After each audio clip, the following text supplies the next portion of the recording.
une dynamique positive à prendre, à entretenir. C'est aussi l'objectif de Fleury et de Caen ce soir, 4e journée de championnat national. La première pour Fleury dans son stade Robert Bobin et une première pour Caen aussi en région parisienne à cet échelon. Oui, et on verra dans un instant avec les compositions des équipes que il y a quelques absents, on peut craindre justement certains départs. D'abord la composition de Fleury, que l'on imagine comme cela. On va imaginer des choses dans l'avant-match avec les compositions des deux équipes. Vous aurez le droit de nous tenser un peu sur les réseaux sociaux, mais on voit Fleury plutôt comme ça, puisqu'il n'y a que 3 défenseurs de métier, sur Badin, Lavigne pour animer les côtés. Et ce petit changement d'animation au milieu de terrain avec un Leméoté qui doit prendre a priori la place de Lou Hervieux, et défense à 3 avec Karamoko, Colombo et Vogt. Du côté du FC Fleury, c'est vu. Du côté du stade Malherbe-Caen, là aussi, c'est une interprétation. On pense pas forcément à une défense à 3 axiaux, plutôt à 4 vu les joueurs qui sont proposés sur la feuille de match. Un rôle toujours offensif pour Deli Amar et 2 joueurs de couloir, sûrement derrière Ivan Botella, l'ancien du Red Star, Afid Diakité, Henry, Didi Gaucho, Gomez et Thuan pour la défense, et aussi avec Maxime Etienne en termes d'expérience du championnat national, c'est pas mal. Il est tentant de dire l'heure de la relance pour Fleury et Caen. Mais Fleury a lancé son championnat avec une victoire à domicile face au Stade Briochin, un bon point pris à Diochon face au FC Rouen, tandis que Caen doit vraiment se lancer maintenant, surtout après le revers à domicile face au FC Versailles qui a embêté, pour ne pas reprendre les propos exacts, qui commençait par CH.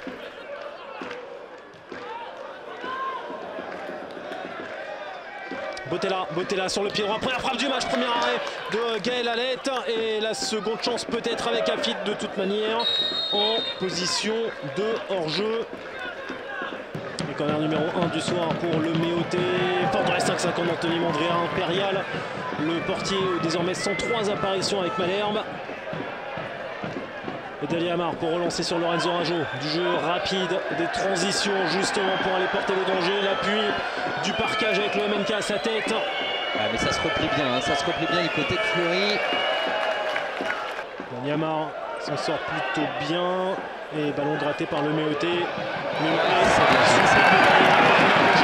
C'est pas forcément un genre de profondeur, il va en revanche, il va devoir attendre le soutien face à Didi Gaucho pour fixer et écarter le filament côté droit avec la montée du double passeur à la J2 Clément Badin. Solution à l'intérieur vers Romain Lelevé avant d'avoir une intervention parfaite de Diakité. Ça s'emballe un peu sur cette séquence. Deli Amar, trop tard pour Afid, mais correct parce que finalement Colombo l'a laissé filer sans faire botter là. Afid encore sur son pied gauche pour fixer, travailler, cette fois-ci trop tard, le crochet de trop.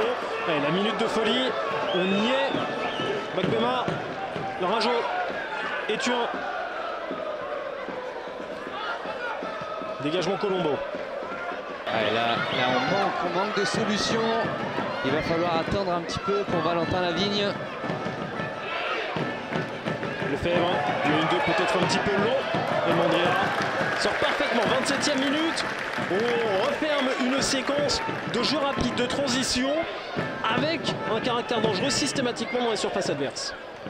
Bon, ça veut dire que on a encore plein de choses intéressantes à voir à l'échelle de Rajo. Par exemple, pour une frappe à distance, vous voyez Thomas, vous avez dit à la 5e minute, il faut frapper de loin et ça va frapper beaucoup de loin, sauf qu'entre la 5e et maintenant la 31e, ça a été un peu plus timide.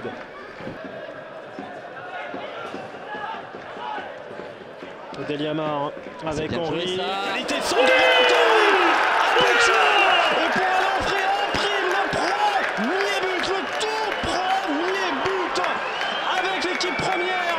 Azumana Bagbema, entrée pour remplacer Vinicius Gomez blessé. On se plaignait de ne pas forcément voir beaucoup Henry. Il vient juste là pour offrir ce 1-0 au gamin de 21 ans. 35e minute, 1-0 pour Malherbe. Ce soir, coup de pied arrêté.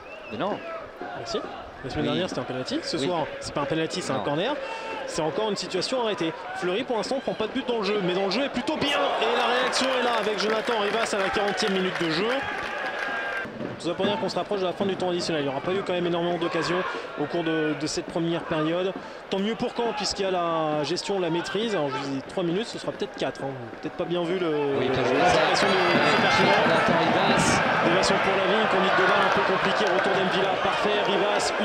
touche avant de changer de côté, d'arriver sur Clément Badin.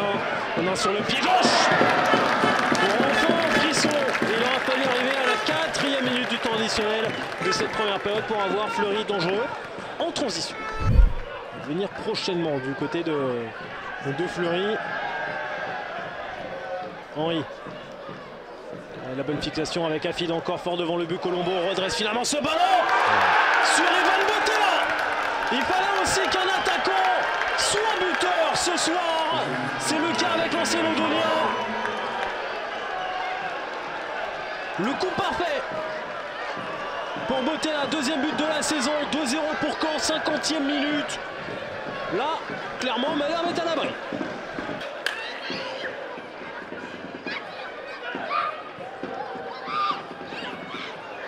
Pas de position d'hors-jeu si pour Bottella, il y a le hors-jeu. Drapeau levé tardivement, mais hors-jeu quand même contre Bottella à la 56e minute. La différence ferait que maintenant on a beaucoup plus de participation et le but a aussi débloqué un peu le match pour Valentin Henry. On retrouve encore au centre, même combinaison que sur le 1-0. Bottella! Ça arrive vite, très vite sur Alex. Superbe réflexe pour s'éviter le 3e but à la 58e avec un vrai top arrêt. Qui doit apporter aussi toute son expérience du haut niveau, toute sa sérénité. Et qui ne se cache pas, en repositionnant en défense centrale avec la sortie de Vinicius Gomez, même si ça passe derrière lui, il le fait, il s'en met complètement les pinceaux. Pour la première incursion, vraie incursion de Fleury dans cette seconde période, 59e minute.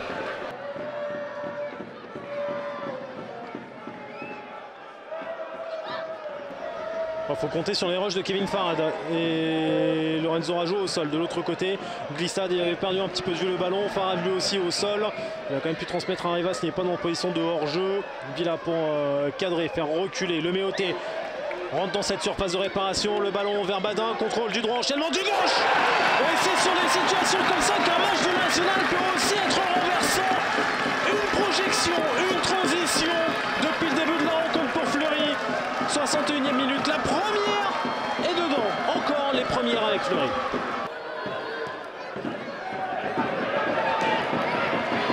Attention, belle encore opportunité pour le FC Fleury. Béliard en retrait, c'est écrasé. C'est complètement écrasé par le Méoté. 69 minutes, tout pied découlé. Et ne doutez pas de la qualité du pied droit de Méoté sur ses coups francs. La tête de Vogt, Rivas aura tenté la reprise. Le corner pour le Méoté au premier poteau. Tout le monde passe au travers. Y compris Ndila au premier poteau. Frappe de Lefebvre manquée. Comme ça, et la frappe, glissade, Rivas, hors-jeu de toute manière. Ce ballon n'allait pas entrer dans le but de Mandrea. Et il joue très rapidement ce coup franc en direct. Et pourquoi pas, et pourquoi pas.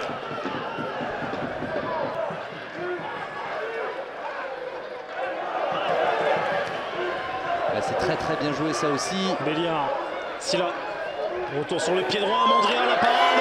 Béliard il n'était pas en jeu. Mandrea deux fois, Mandrea trois. Avec l'arbitre assistant qui se met à la position de hors-jeu comme ça et qui va prendre un carton complètement idiot. C'est le Méoté pour cette contestation vers l'assistant. 4 minutes pour aller chercher l'égalisation du côté du FC Fleury. Béliard. Et vous voyez, ça récupère haut. Ouais, il est sauvé par l'état de la pelouse aussi. Bovis pour ce centre vers Silla, contrôle poitrine.